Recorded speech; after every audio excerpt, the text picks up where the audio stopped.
Waalaikumsalam warahmatullahi wabarakatuh, Buya. Assalamualaikum. Afwan, Buya izin bertanya. Saya pernah nyimak ceramah Buya tentang tukang bangunan tidak puasa siapa yang dosa. Sedangkan di pondok kami, selama Ramadan disediakan snack dan kopi. Saya yang tugaskan untuk memberikan itu, Buya. Bagaimana baiknya, Buya? Saya juga cuma ikut perintah atasan. Apa saya kena juga, Buya? Mohon jawabannya, Buya. Terima kasih. Kami ingatkan kepada siapapun, bangun masjid, kan aneh sekali. Bangun rumah saja. Hati-hati jangan sampai tukang kita tidak puasa, tidak sholat. Jangan sampai yang bangun rumah mereka kita orang tidak puasa, tidak sholat. Kita akan mendapatkan dosa. Kalau tidak mengingatkan, tidak memberikan kesempatan untuk puasa. Apalagi masjid. Nah kalau masjid atau pesantren dibangun oleh orang tidak puasa, ini dakwah kita tuh apa? Jangan-jangan kita bangun pondok hanya pengen megah-megahan pondok, bangga-banggaan pondok, bukan untuk dakwah. Tukang itu kan hamba Allah, harus kita sayangi, kita cintai dong. Jadi harapan kita adalah tukang-tukang di pondok itu surganya tinggi, sama dengan kelas yang lainnya, ustadz-ustadz. Itu kan bagian daripada berjuang. Lalu bagaimana kalau kita punya pondok membiarkan mereka tidak puasa? Terus iman kita, kecuali memang tukang kita orang yang tidak beriman, misalnya Nasrani, orang Hindu, orang Buddha kerja sama kita, ya tidak wajib dong kita menyuruh puasa dia. Tapi kalau mereka adalah orang beriman Muslim, kita nggak boleh dong bantu dalam. Kita harus tegas dalam hal ini, karena apa? Kita harus sayangi mereka, jangan sampai semacam itu.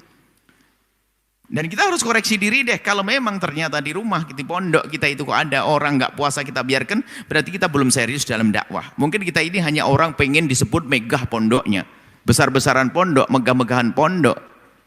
Kalau alasan, kan untuk dakwah. Memang dia bukan manusia yang harus kita dakwai. Kita ingin mengajak kebaikan. Memang dia bukan manusia yang perlu kita ajak kepada kebaikan. Mana kebaikan apa yang bisa kita fahami? Kecuali ada tukang bekerja kok kelaparan, tidak mampu sampai pingsan makan. Ini babnya beda. Kita kasih makan dong. Nggak boleh kita biarkan dia lemah, pingsan kok. Ini sebenarnya masalah kejujuran. Kalau memang Anda benar dengan Allah dalam berjuang karena Allah, nggak mungkin Anda membiarkan. Anda akan gelisah, sedih. Kalaupun ada orang nggak mau berpuasa, Anda gelisah, Anda akan rayu, malamnya Anda panggil dan sebagainya, terus Anda rayu. Bukan malah membiarkan, menyiapkan snack dan seterusnya. Anda ikut dosa dong, Anda tolong menolong dalam keburukan. Kecuali memang yang kerja itu adalah orang yang tidak wajib puasa. Sakit, wanita haid, orang bepergian, mungkin dia biarpun kuli dari Surabaya naik pesawat. Pesawat, ini pesawat. Bisa saja. Kalau tidak ada udzur, wajib dong melaksanakan puasa. Dan ini juga sebenarnya peringatan bagi siapapun. Kadang kita bangun masjid itu nggak peduli dengan siapa yang bangun. Termasuk caranya cari dana pun kadang kita jahat. Contoh bagaimana jahat? Sudahlah kalau nyumbang itu ke pondok, itu ke masjid, yang penting banyak, nggak ikhlas, nggak apa-apa. Kecuali dia adalah pengurus masjid, khianat dia.